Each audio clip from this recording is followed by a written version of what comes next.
Part 1. The man who killed his own identity. You want to know what Patrick Jane's real superpower is? It's not observation. It's not hypnotism. It's not even the mind palace. It's the fact that he killed the person he used to be, and he did it on live television. Here's what nobody tells you about The Mentalist. The show isn't about a genius solving crimes. It's about a dead man walking, and that dead man is Patrick Jane. Before he became the CBI's most unorthodox consultant, before he started drinking tea out of those ridiculous cups, before he started solving murders with nothing but his words and his smile, Patrick Jane was a fraud. A very successful fraud. He made millions pretending to talk to the dead. He had a wife, a daughter, a house, a life, and then he opened his mouth on television and called out a serial killer. He said Red John was an ugly, tormented little man, a lonely soul, sad, very sad. 7 days later, his wife and daughter were dead, murdered, in their own home. And Patrick Jane? He never forgave himself, because he knew something the audience didn't. He knew he was a fake. He knew he had no real powers. He knew the only reason Red John killed his family was because Patrick Jane had pretended to be something he wasn't. So he did the only thing a man with nothing left to lose could do. He became someone else. You see, there's a difference between a con artist and a consultant. Con artist takes, a consultant gives. Patrick Jane spent the first half of his life taking money from grieving people, taking hope from the hopeless, taking trust from the trusting. And then Red John took everything from him. So Jane did something remarkable. He took everything he'd learned as a con artist, every trick, every manipulation, every psychological insight, and he turned it into a weapon for the other side. He became a consultant for the California Bureau of Investigation.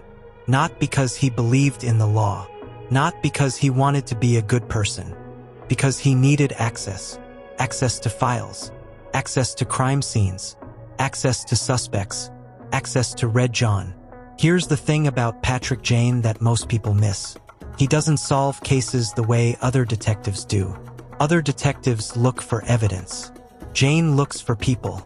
He doesn't care about fingerprints or DNA or ballistics. He cares about human nature. He cares about what people want, what they fear, what they're willing to kill to protect. And here's why that works. Because criminals are human too. They make mistakes. Not the kind of mistakes that leave physical evidence. Those are easy to clean up.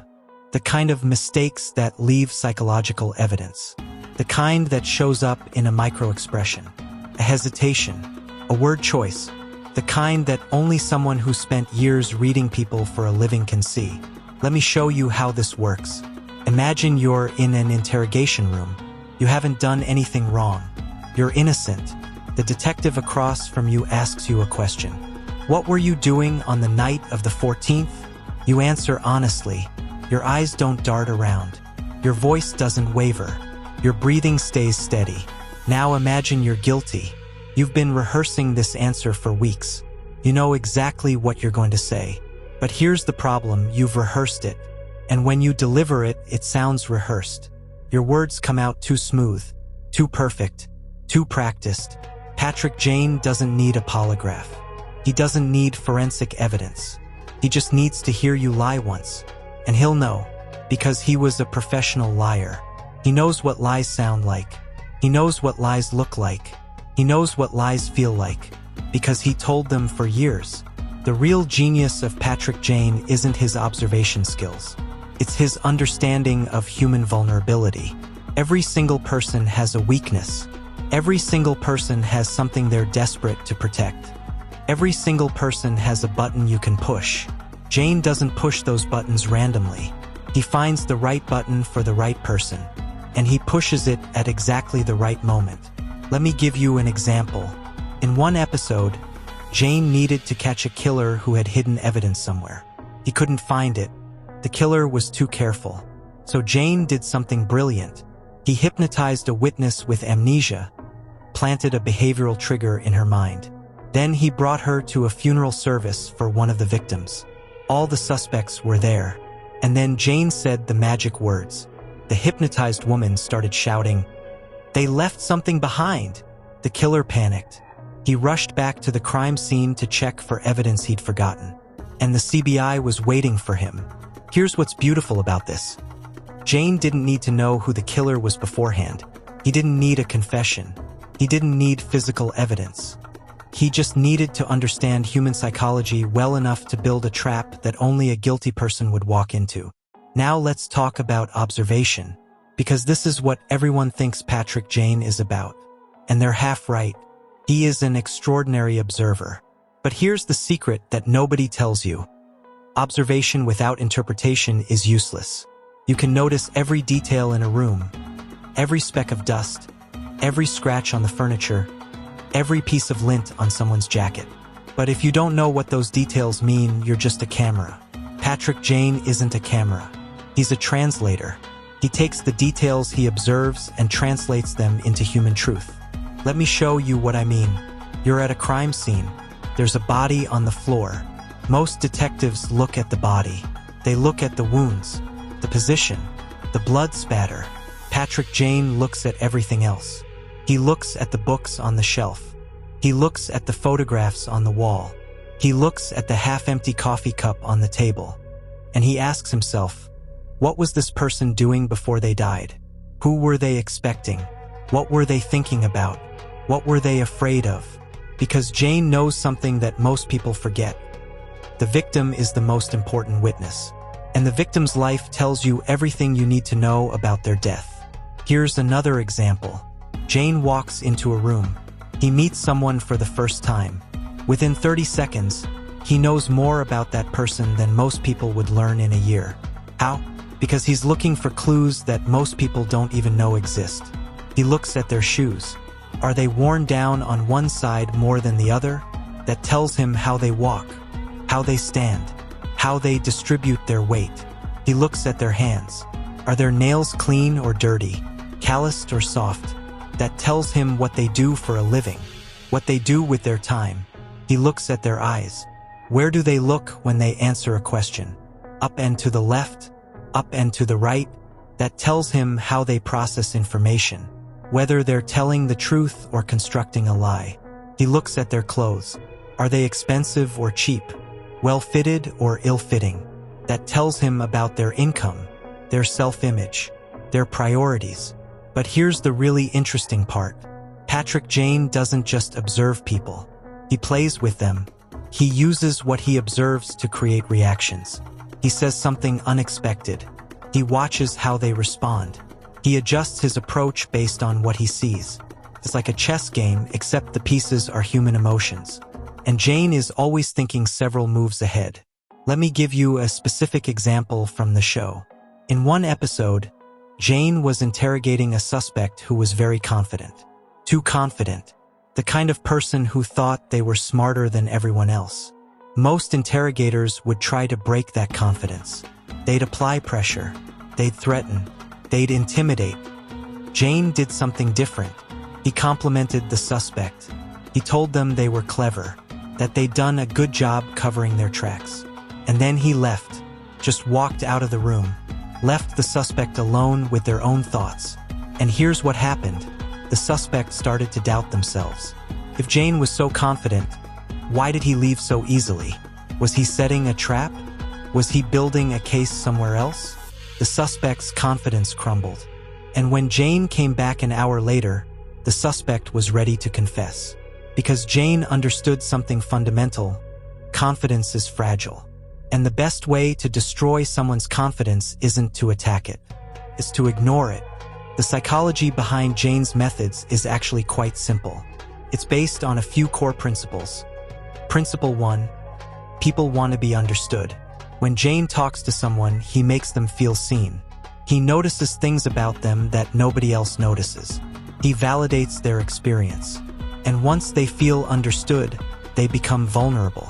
They start to trust him. And trust is the most powerful tool in any interrogation. Principle 2. People want to be right. Nobody likes to be wrong. Nobody likes to admit they made a mistake. So Jane never tells people they're wrong. He helps them discover it for themselves. He plants seeds. He creates scenarios where the truth becomes the only logical conclusion. And when people discover the truth on their own, they accept it much more readily. Principle 3. People are predictable. This is the most important one. Despite all our complexity, all our individuality, all our uniqueness, human beings are remarkably predictable. We react to stress the same way. We lie the same way. We make the same mistakes. Jane doesn't treat people as individuals. He treats them as examples of human behavior. And human behavior, once you understand it, is incredibly consistent. Now here's the thing that makes Patrick Jane truly dangerous. He doesn't care about the rules. He doesn't care about protocol. He doesn't care about what's legal or what's proper or what's expected. He cares about one thing: justice. His version of justice. And he will do whatever it takes to achieve it. This is what makes him so effective. And this is what makes him so terrifying. Because a man who doesn't care about the rules is a man who can't be controlled. A man who can't be controlled is a man who will do anything. And a man who will do anything is a man who will win. Let me tell you about the most important tool in Patrick Jane's arsenal. It's not his observation skills. It's not his psychological insight. It's his complete lack of ego. Most people are terrified of looking foolish. They're terrified of being wrong. They're terrified of losing face. Patrick Jane doesn't care. He'll pretend to be drunk. He'll pretend to be stupid. He'll pretend to be crazy. He'll do whatever it takes to get what he wants. And because he doesn't care about his reputation, he's free to do things that other people would never consider. Here's an example. In one episode, Jane needed to get information from a suspect who was refusing to talk. So Jane did something outrageous. He started acting like he was having a mental breakdown. He started talking to himself, rocking back and forth, mumbling nonsense.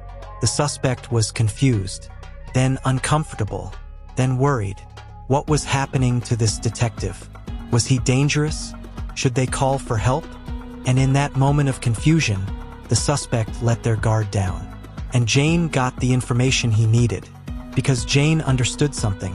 When people are confused, they're vulnerable. When they're worried, they're careless. And when they're careless, they make mistakes. This is the genius of Patrick Jane. He doesn't fight people. He doesn't argue with them. He doesn't try to prove them wrong. He simply creates situations where they prove themselves wrong. He sets traps. He builds psychological mazes. He creates scenarios where the only way out is the truth. And then he waits, because he knows that eventually, everyone walks into the trap.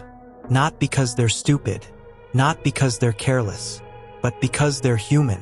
And humans are predictable. Let me show you how this works in practice. You're a suspect in a murder investigation. You didn't do it. You're innocent. But Patrick Jane doesn't believe you. He sits across from you with that infuriating smile. He asks you questions. Simple questions. Where were you on the night of the murder? Did you know the victim? What was your relationship like? You answer honestly, but something feels wrong. The questions seem random, unconnected. You can't figure out what he's trying to find. And that's the point. Because Jane isn't trying to find anything specific. He's trying to find everything. He's building a psychological profile. He's looking for inconsistencies. He's watching for micro-expressions. He's listening for verbal tics. And he's doing it all while you think you're just having a conversation. Here's what most people don't understand about interrogation. It's not about getting someone to admit they did something. It's about getting them to admit they could have done something. You start small. You get them to agree to something minor, then something slightly bigger, then something slightly bigger. And before they know it, they've admitted to something they never intended to admit. This is called the foot-in-the-door technique. And Patrick Jane is a master of it. He doesn't ask someone, "Did you kill your wife?"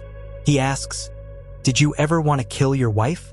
Then, "Did you ever think about how you would do it?" Then, "Did you ever plan it?" Then, "Did you ever come close to doing it?" Then, "Did you do it?" Each question is slightly more incriminating than the last, but each question feels like a natural progression. And by the time the suspect realizes what's happening, it's too late. They've already admitted to everything. This is the art of psychological manipulation. And Patrick Jane is one of the greatest practitioners of this art in television history. But here's the thing that makes him different from other manipulators. He uses his powers for good. Well, mostly good. He's not always ethical. He's not always kind. He's certainly not always legal. But he's always effective. And in the world of the Mentalist, effectiveness is what matters. Because every case Jane solves is a killer taken off the streets. Every confession he extracts is justice for a victim. Every manipulation he performs is one more family that gets closure. So what can we learn from Patrick Jane? What can we take from his methods and apply to our own lives? First, pay attention. Really pay attention. Most people go through life half asleep. They notice what's in front of them and nothing else. Patrick Jane notices everything. And that's why he sees what others miss. Second, understand human nature. Read psychology books. Study body language. Learn how people think and why they do what they do. The more you understand about human behavior, the better you'll be at predicting it. Third, be willing to be underestimated. Patrick Jane is constantly underestimated. People think he's just a charming con artist. They think he's lucky. They think he's just guessing. And that's exactly how he wants it. Because when people underestimate you, they don't see you coming. Fourth, always think several moves ahead. Patrick Jane is always planning, always strategizing, always thinking about what will happen next. And that's why he's always one step ahead. But here's the most important lesson of all. Patrick Jane's greatest strength isn't his intelligence. It's his motivation. Everything he does is driven by one thing: the murder of his wife and daughter. That's what fuels him. That's what drives him. That's what makes him willing to do anything.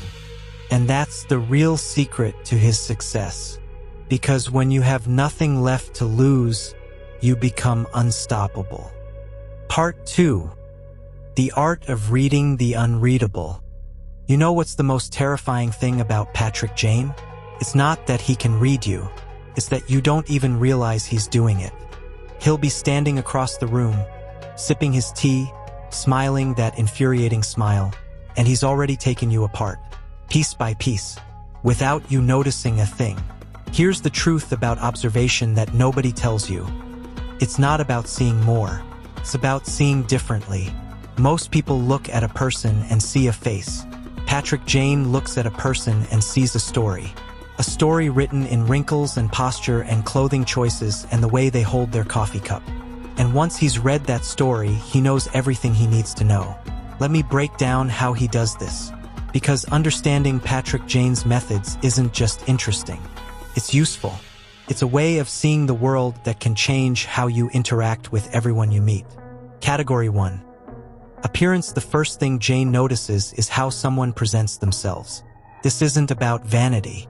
It's about information.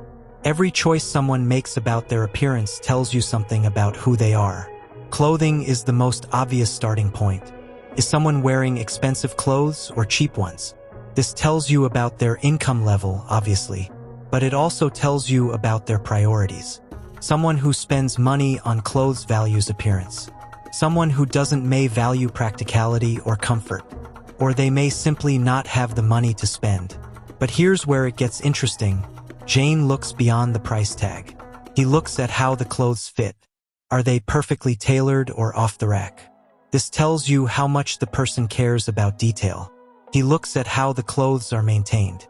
Are they pressed and clean or wrinkled and stained? This tells you about their organizational skills and self-respect. He looks at the style. Is it conservative or flashy? Formal or casual? Current or outdated? Each choice tells a story. Shoes are particularly important. Patrick Jane always looks at shoes. Why? Because shoes reveal more than almost any other item of clothing. They show how someone walks, how they stand, how they distribute their weight. This can reveal everything from occupation to personality type to physical health. Are the shoes worn down evenly or on one side? This tells you about their gait and posture. Are they polished or scuffed? This tells you about their attention to detail. Are they comfortable or stylish? This tells you about their priorities. Category 2. Physicality. The second thing Jane notices is how someone moves. Their posture, their gestures, their facial expressions. These are the things that most people overlook. But they're the things that reveal the most about who someone really is. Posture is a goldmine of information. A person who stands tall with their shoulders back is confident. A person who hunches over is insecure or hiding something. A person who crosses their arms is defensive. A person who keeps their hands visible is open. But Jane doesn't stop at the obvious. He looks for inconsistencies. A person who seems confident but keeps crossing their arms is faking it. A person who seems open but keeps touching their face is nervous. These small contradictions reveal the truth that the person is trying to hide. Facial expressions are even more revealing. Most people think they can control their expressions. They can't. Not really. Sure, you can smile when you're not happy. You can look interested when you're bored. But micro-expressions, those involuntary flashes of emotion that last a fraction of a second, give you away every time. Patrick Jane is a master of reading micro-expressions. He sees the flash of anger before the smile, the flash of fear before the calm, the flash of guilt before the denial. And once he's seen that flash, he knows the truth. Here's something most people don't know. Eye movements reveal how someone is thinking. When someone looks up and to the left, they're remembering something. When they look up and to the right, they're constructing something.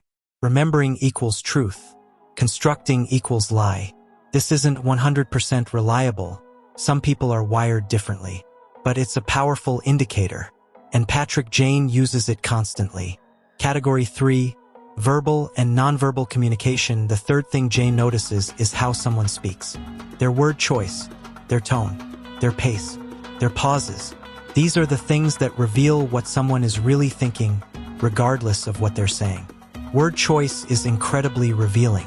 Someone who uses complex vocabulary may be trying to sound intelligent. Someone who uses simple vocabulary may be hiding something.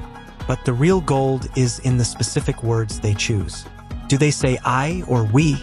I indicates personal responsibility. We indicates deflection. Do they say accidentally or by mistake? Accidentally implies it wasn't their fault. By mistake acknowledges their role. Do they say allegedly or supposedly? Allegedly is legal terminology. Supposedly is personal opinion. These small distinctions reveal how someone thinks about their actions. Tone and pace are equally revealing. Someone speaking in a monotone may be hiding emotions. Someone speaking too quickly may be nervous. Someone speaking too slowly may be calculating. But again, Jane looks for inconsistencies. Someone who's telling a sad story with a happy tone is lying. Someone who's telling a happy story with a sad tone is lying. Emotions and tone should match. When they don't, something is wrong. Pauses are perhaps the most revealing of all. Everyone pauses when they speak. But the length and frequency of pauses reveal a lot. Short pauses are normal. Long pauses indicate hesitation. Repeated pauses indicate anxiety. And here's the key. People who are telling the truth pause at the beginning of sentences. They need to recall information. People who are lying pause in the middle of sentences. They're constructing information. Category 4. What people value. The fourth thing Jane notices is what people care about. What they protect. What they prioritize.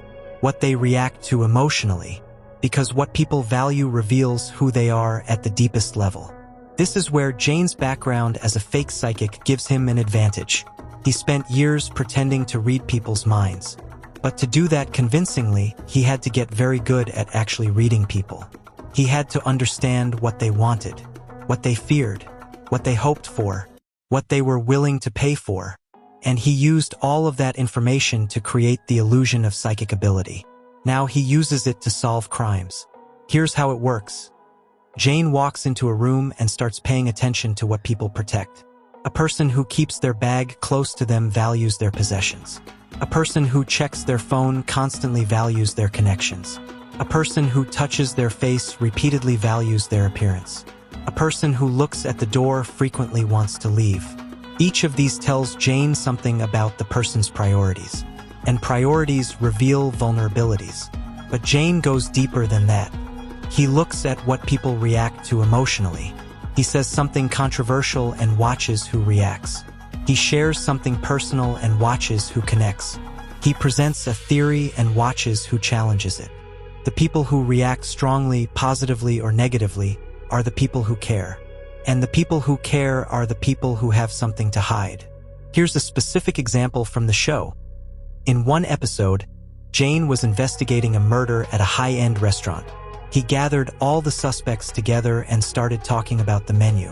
He talked about the ingredients, the preparation, the presentation. Most people were bored, but one person was intensely interested. That person was the killer. Why? Because the killer had worked at the restaurant, and the menu was the only thing they cared about. Jane didn't need a confession. He just needed to know who cared about the details. Now here's where it gets really interesting. Patrick Jane doesn't just observe people. He experiments with them. He changes variables. He sees what happens. Let me give you an example. Jane is interviewing a suspect. He asks a question. The suspect answers. Jane changes his demeanor. He becomes friendlier, or more hostile, or more disinterested. He watches how the suspect responds. Then he changes something else. His position in the room, his tone of voice, his body language. He watches how the suspect responds again. By the end of the conversation, Jane has run a dozen small experiments. And each experiment has given him more information about who the suspect really is. This is the scientific method applied to human interaction. Jane forms a hypothesis about someone. He tests that hypothesis by changing variables. He observes the results. He adjusts his hypothesis. And then he tests again. By the time he's done, he understands the person better than they understand themselves. Here's something else that's important. Patrick Jane never assumes he's right. He's always testing, always questioning, always refining. This is what makes him different from other fictional geniuses. Sherlock Holmes is always right. Patrick Jane is often wrong. But he's wrong in productive ways. He follows wrong leads. He makes incorrect assumptions. He pursues dead ends. And each mistake teaches him something. Each wrong turn brings him closer to the right answer. This is one of the most important lessons we can learn from Patrick Jane. Being right isn't as important as being curious. Certainty is the enemy of discovery. The moment you think you know everything is the moment you stop learning. Patrick Jane never stops learning. He never stops observing. He never stops questioning. And that's why he's so effective. Let me give you another example of Jane's methods in action. In one episode, Jane needed to find a killer who had committed the perfect crime. No evidence, no witnesses, no leads. Everyone on the case was stumped. But Jane noticed something. He noticed that the killer had used a specific type of knot to tie up the victim. Most people would have overlooked this. A knot is just a knot, right? Wrong. Different people tie knots differently. Sailors tie knots one way. Cooks tie knots another way. Surgeons tie knots another way. The knot in this crime was tied by someone with medical training. Jane found the killer by looking at a piece of rope, because he noticed something that nobody else noticed. This is the essence of Patrick Jane's method. Pay attention to the details that everyone else ignores. The details that seem irrelevant. The details that don't fit. The details that make you uncomfortable. Those are the details that contain the truth. Now let's talk about one of Jane's most powerful tools, the art of not knowing. Here's something counterintuitive. Patrick Jane often pretends to know less than he does. He plays dumb. He acts confused. He asks obvious questions. And why? Because when people think you're not a threat, they relax. When they relax, they reveal themselves. Jane wants people to underestimate him. He wants them to think he's just a lucky guesser. He wants them to think he's not paying attention. Because when they think that, they stop being careful. And when they stop being careful, they make mistakes. This is the opposite of what most people do. Most people want to appear smart. They want to appear competent. They want to appear in control. Patrick Jane doesn't care about any of that. He cares about results. And results come from gathering information. And information comes from people who don't know they're being watched. Here's a specific example. In one episode, Jane was investigating a wealthy businessman. The businessman was very confident. He thought he was smarter than everyone. He thought he'd committed the perfect crime. Jane walked into his office and started asking simple questions. What's your favorite coffee? How long have you worked here? Do you have any pets? The businessman was dismissive. He thought Jane was an idiot. He answered the questions without thinking. And in those answers, Jane found the truth. The businessman had a specific allergy. That allergy was found at the crime scene. Jane had his killer. The lesson is simple. Never underestimate the power of appearing stupid. It's one of the most effective tools in any investigator's arsenal. Because when people think you're not a threat, they show you who they really are. Part 3. The psychology of the interrogation room. Close your eyes for a second. Imagine you're sitting in a room. It's small, bare, uncomfortable. There's a table between you and the person across from you. That person is Patrick Jane. He's smiling. Not a friendly smile. Not a threatening smile. Just a smile. And you realize something. You have no idea what he's thinking. You have no idea what he knows. You have no idea what's about to happen. And that's exactly how he wants you to feel. The interrogation room is Patrick Jane's domain. It's where he does his best work. It's where he breaks people down and builds them back up. It's where he extracts confessions from people who swore they'd never talk. And he does it all without raising his voice, without making threats, without physical force. He just talks, and people break. How does he do it? Let me walk you through the psychology. Step 1. Establish unequal knowledge. The first thing Jane does in any interrogation is establish that he knows more than the suspect thinks he does. He doesn't say this explicitly. He implies it through his questions, his comments, his body language. He makes it clear that he has information the suspect doesn't have. And this creates anxiety, because when someone thinks you know something they don't, they start to worry about what you know. They start to imagine the worst-case scenario. They start to fill in the blanks with their own fears. And that's exactly what Jane wants. Because when people are anxious, they make mistakes. Here's how it works in practice. Jane walks into the interrogation room. He doesn't sit down immediately. He walks around the room. He looks at the walls. He looks at the floor. He looks at the ceiling. He's not looking for anything in particular. He's just making the suspect wait. And while he's waiting, the suspect is thinking, what is he looking for? What does he already know? What's going to happen to me? By the time Jane sits down, the suspect is already off balance. And the interrogation hasn't even started yet. Step 2. Create an open loop. The second thing Jane does is create an open loop. He introduces a question or mystery that won't be resolved until the end of the conversation. This keeps the suspect engaged. It gives them a reason to keep talking. It makes them curious about what Jane is going to say next. And curiosity is a powerful motivator. People will do almost anything to satisfy their curiosity. Here's an example. Jane starts the interrogation by saying something like, I know you didn't kill him. Pause.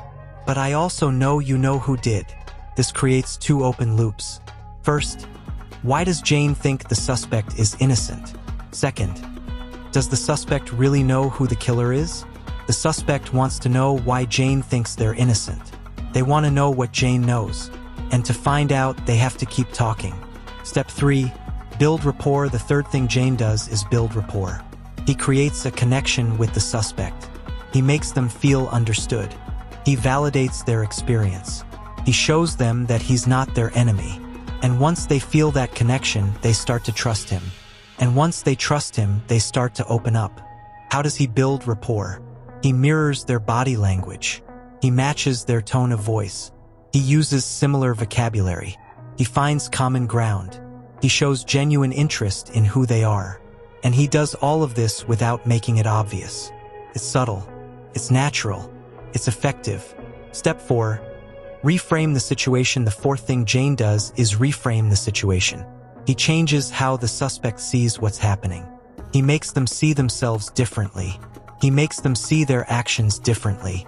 And once they see things differently, they start to act differently. Here's how it works.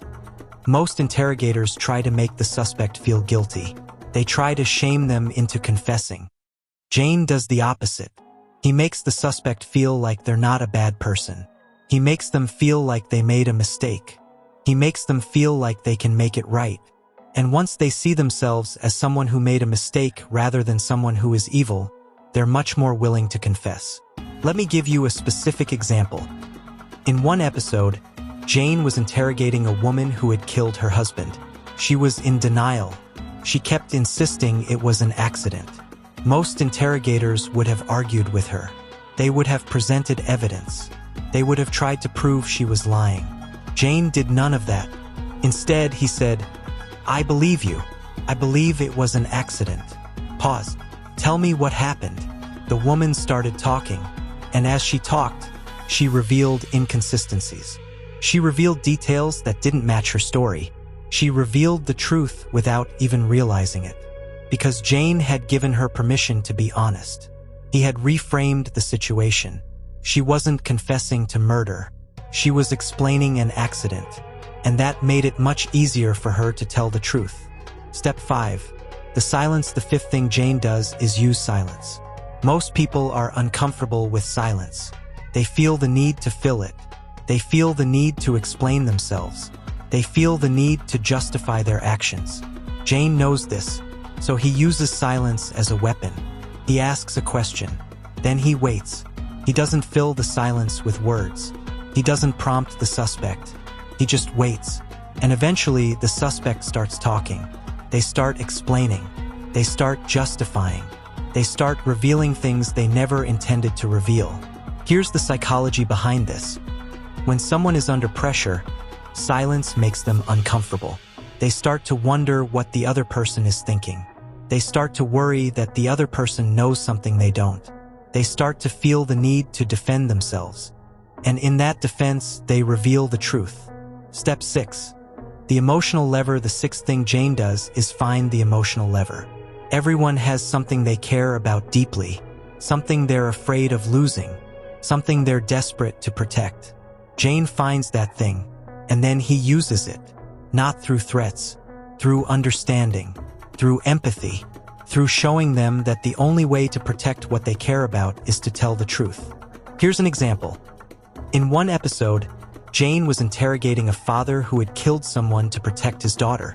The father was refusing to confess.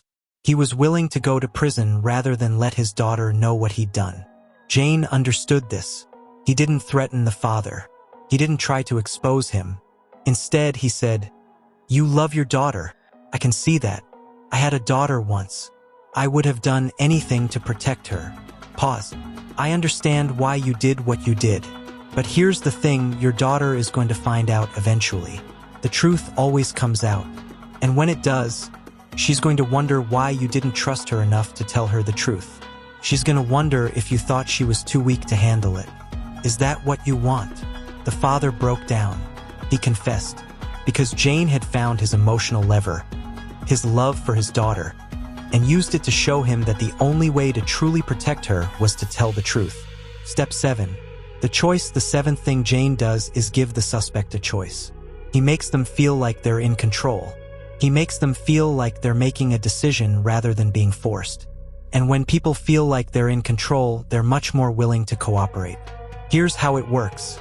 Jane presents the suspect with two options. Option 1. Confess and take responsibility. Show remorse. Get a lighter sentence. Option 2. Maintain their innocence. Go to trial. Risk a much harsher sentence. He doesn't force them to choose option 1. He just makes it clear that option 1 is the better choice. And then he lets them make the decision. Step 8. The payoff. The eighth thing Jane does is deliver the payoff. He resolves the open loop. He answers the question he introduced at the beginning. He gives the suspect closure. And this closure makes the suspect feel like the conversation was worth having. It makes them feel like they gained something. It makes them more likely to cooperate in the future. Here's the thing about Patrick Jane's interrogations. They're not just about getting confessions. They're about changing people. Jane doesn't just want to catch criminals. He wants to make them better. He wants to show them that they can be different. He wants to give them a path to redemption. And sometimes that works. Sometimes people actually change. Sometimes they become better because of their encounter with Patrick Jane. Let me tell you about one of Jane's most famous interrogations. It's the one where he told a suspect, "I will have you framed for murder. I will torture you. I will kill you myself if I have to." This sounds like a threat, and it is, but it's more than that. It's a promise.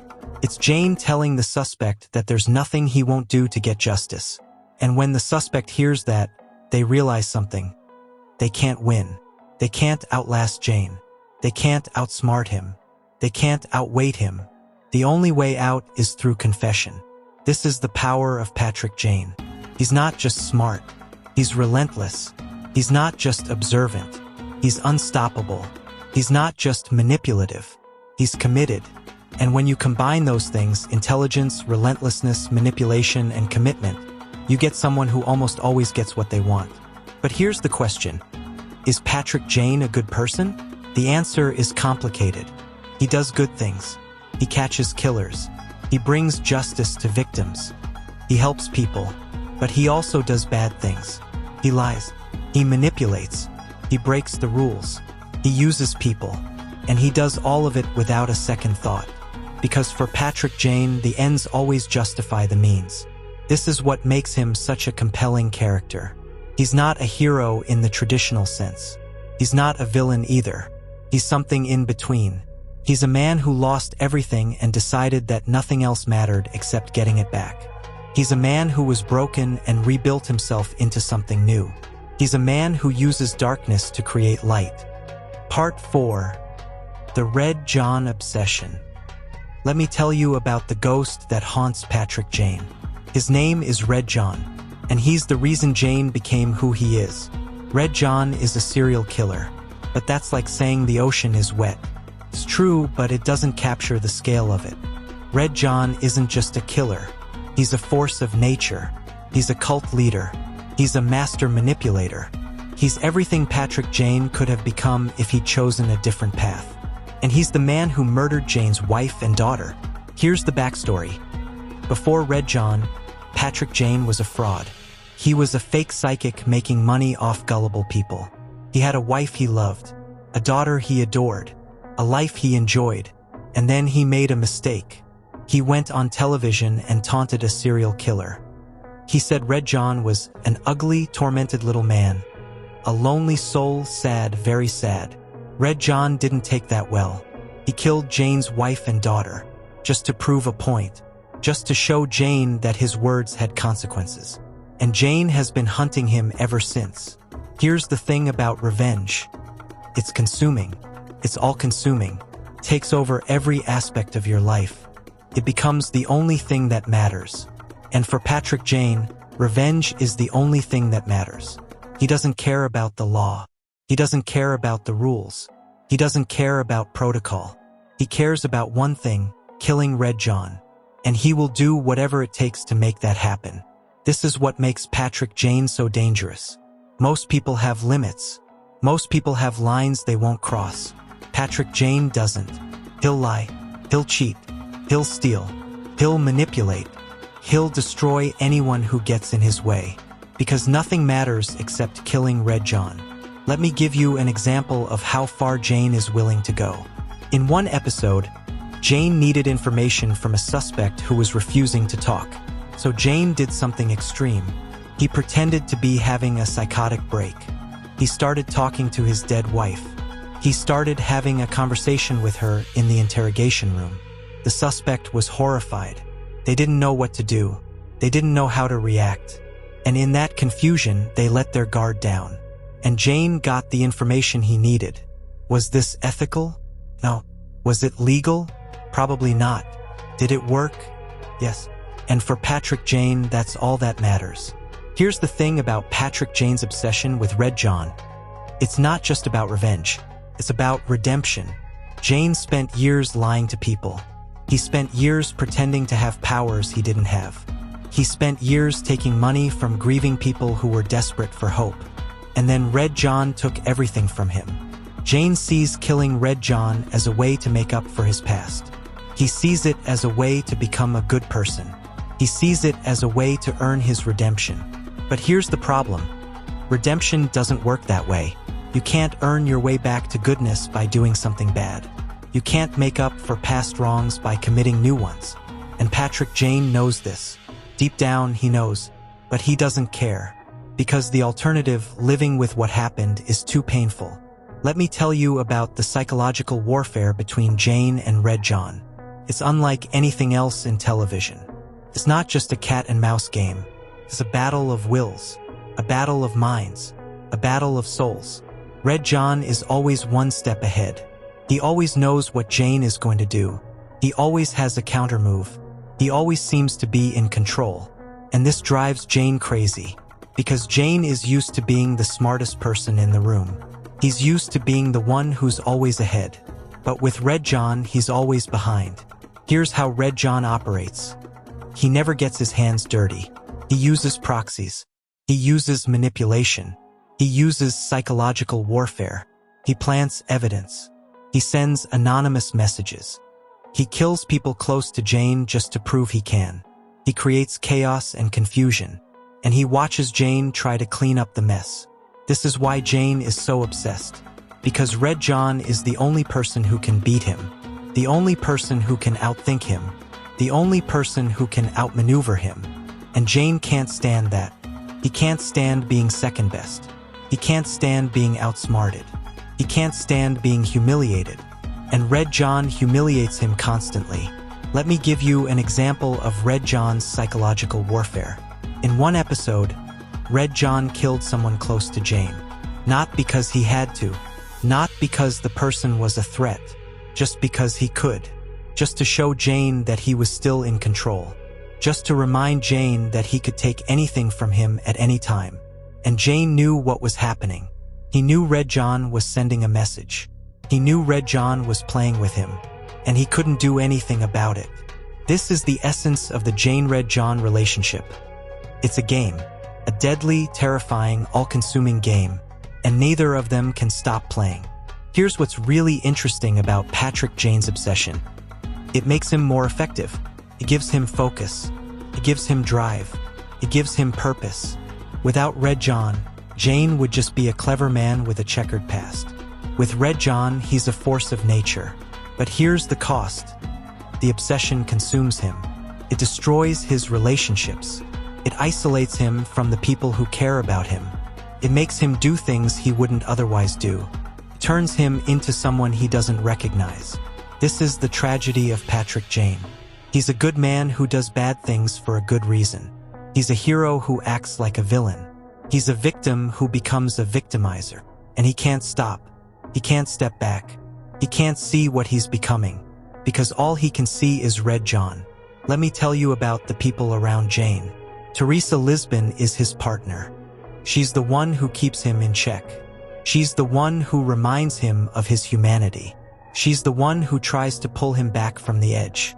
And she fails. Again and again. Because Jane is too far gone. Because the obsession is too strong. Because nothing matters except Red John. There's a scene in the show where Lisbon confronts Jane about his obsession. She tells him he's selfish. She tells him he uses people. She tells him he's destroying himself. And Jane doesn't deny it. He doesn't defend himself. He just says, I don't care about the law. I care about justice.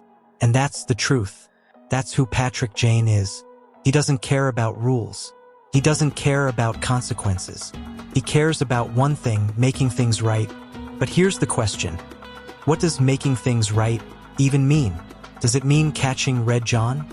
Does it mean killing him? Does it mean avenging his family? Or does it mean something else entirely?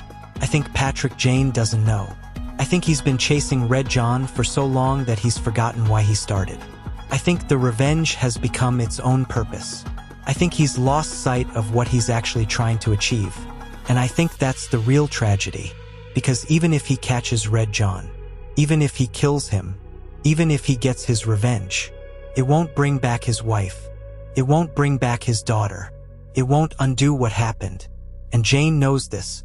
Deep down, he knows, but he can't stop, because stopping would mean facing the truth.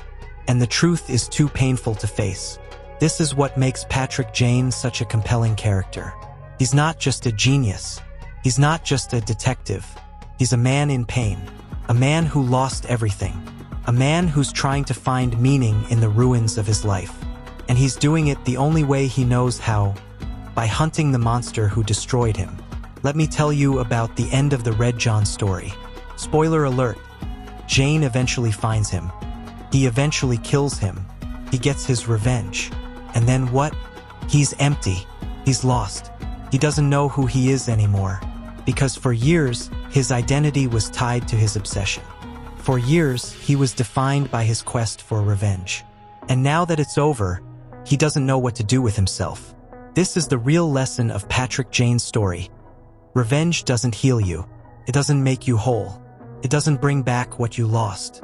All it does is leave you empty. All it does is show you that the thing you thought would fix everything actually fixes nothing. And yet, Jane keeps going. He finds a new purpose. He finds a new life. He finds a new love. He doesn't let his obsession destroy him completely. He finds a way to move forward, to build something new from the ruins of his old life. This is what makes him a hero. Not his intelligence, not his skills, not his methods, his resilience, his ability to keep going even when everything is taken from him. His ability to find meaning even when meaning seems impossible. His ability to hope even when hope seems foolish. Part 5. The Legacy of Patrick Jane. So what can we learn from Patrick Jane? What can we take from his methods and apply to our own lives? And what makes him one of the greatest characters in television history? Let's break it down. Lesson 1. Pay attention. Patrick Jane notices things that other people miss. He sees the details that others overlook. He observes the patterns that others ignore. And this is why he's so effective. Because the truth is always in the details. The truth is always in the things that people don't notice. Here's the thing about attention. Most people don't pay attention. They're distracted. They're preoccupied. They're thinking about themselves. They're not really seeing what's in front of them. Patrick Jane is different. He's present. He's focused. He's curious. He's always asking questions. He's always looking for answers. And that's why he sees what others miss. Lesson 2. Understand human nature. Patrick Jane understands people. He knows what they want. He knows what they fear. He knows what they'll do to protect themselves. And this understanding gives him power. Because when you understand people, you can predict them. And when you can predict them, you can control them. How can you develop this understanding? Read psychology books. Study body language. Practice observation. Ask questions. Listen more than you talk. Pay attention to how people react. Notice patterns. Look for inconsistencies. And most importantly, remember that everyone is human. Everyone has weaknesses. Everyone has fears. Everyone has desires. And everyone is predictable. Lesson 3. Be willing to be underestimated. Patrick Jane is constantly underestimated. People think he's just a charming con artist. People think he's lucky. People think he's just guessing. And that's exactly how he wants it. Because when people underestimate you, they don't see you coming. They don't take you seriously. They don't prepare for you. And that gives you an advantage. Here's how to apply this. Don't try to look smart. Don't try to impress people. Don't try to prove yourself. Just be effective. Let your results speak for themselves. Let people underestimate you, and then surprise them. Lesson 4. Think several moves ahead. Patrick Jane is always planning, always strategizing, always thinking about what will happen next. And this is why he's always one step ahead. How can you do this? Think about consequences. Think about second-order effects. Think about what will happen if you succeed. Think about what will happen if you fail. Think about what other people will do. Think about what you'll do in response. Don't just react. Anticipate. Lesson 5. Have a purpose. Patrick Jane's greatest strength isn't his intelligence. It's his motivation. Everything he does is driven by one thing: the murder of his wife and daughter. That's what fuels him. That's what drives him. That's what makes him willing to do anything. And that's the real secret to his success. What drives you? What are you willing to do anything for? What keeps you going when things get hard? If you don't have a purpose, find one. Because purpose is what gives you strength. Purpose is what gives you focus. Purpose is what makes you unstoppable. Lesson 6. Adapt and evolve. Patrick Jane isn't the same person he was at the beginning of the show. He changes. He grows. He evolves. He learns from his mistakes. He adapts to new situations. And this is why he survives. Here's the thing about life. It's always changing. Situations change. People change. Circumstances change. If you don't change with them, you get left behind. So be flexible. Be adaptable. Be willing to learn. Be willing to grow. Be willing to become someone new. Lesson 7. Find your redemption. Patrick Jane spends the entire show trying to redeem himself. He's trying to make up for his past. He's trying to become a better person. He's trying to find meaning in his life. And eventually he does. Not through revenge. Not through killing Red John. But through building something new. Through finding new love. Through finding new purpose. Through becoming someone his family would be proud of. What's your redemption? What are you trying to make up for? What are you trying to become? Don't let your past define you. Don't let your mistakes destroy you. Use them as fuel. Use them as motivation. Use them to become someone better. Now, let's talk about what makes Patrick Jane a great character. First, he's flawed. Patrick Jane is not a perfect hero. He's manipulative. He's selfish. He's obsessive. He's sometimes cruel. He makes mistakes. He hurts people. He does bad things for good reasons. And this makes him real. This makes him human. This makes him someone we can relate to. Second, he's complex. Patrick Jane is not one-dimensional. He's a former con artist who became a detective. He's a man who lost everything and found a new purpose. He's a genius who's also deeply broken. He's a hero who acts like a villain. He's a victim who becomes a victimizer. He's all of these things at once. And this complexity makes him fascinating. Third, he's unpredictable. You never know what Patrick Jane is going to do.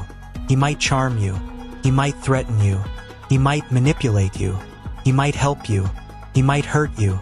He might do all of these things in the same conversation. And this unpredictability makes him compelling. It makes you want to watch. It makes you want to see what he'll do next. Fourth, he's relatable despite all his genius, despite all his skills, despite all his success. Patrick Jane is deeply relatable. He's a man who lost everything. He's a man who's trying to find meaning. He's a man who's haunted by his past. He's a man who's trying to become better. And these are universal experiences. These are things we all go through. And that's why we connect with him. Fifth, he's inspiring. Patrick Jane never gives up. No matter how bad things get, no matter how many times he fails, no matter how many people he loses, he keeps going. He keeps fighting. He keeps trying. And this is inspiring. This is what makes him a hero. Not his intelligence, not his skills, his resilience, his refusal to quit, his determination to keep going even when everything seems hopeless. So what is the legacy of Patrick Jane? It's a legacy of observation, a legacy of understanding, a legacy of resilience, a legacy of hope. He shows us that we can change, that we can become something new, that we can overcome our past, that we can find meaning even in the darkest times.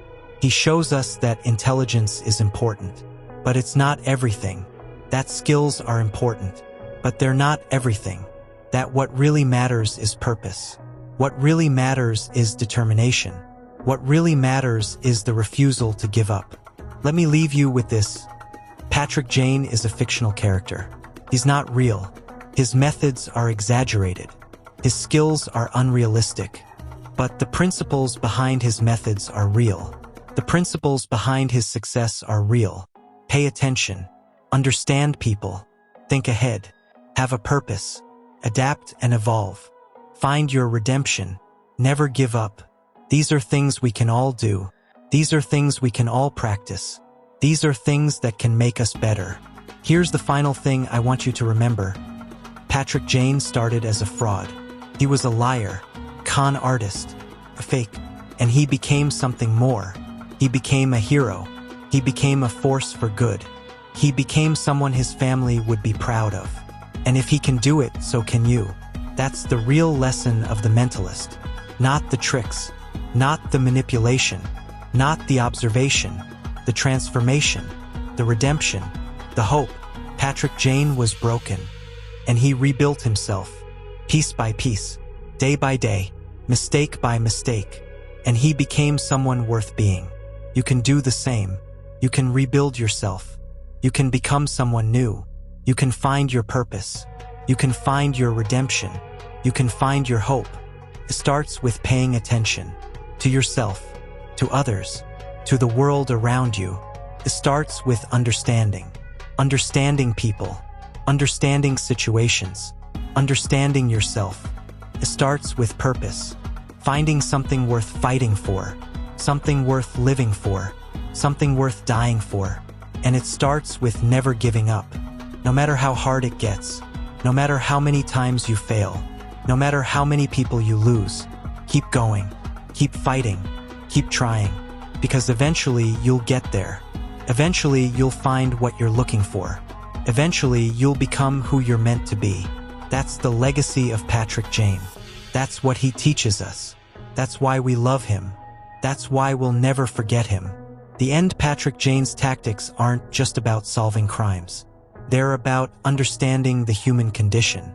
They're about finding meaning in suffering. They're about becoming better than you were. And that's a lesson worth learning.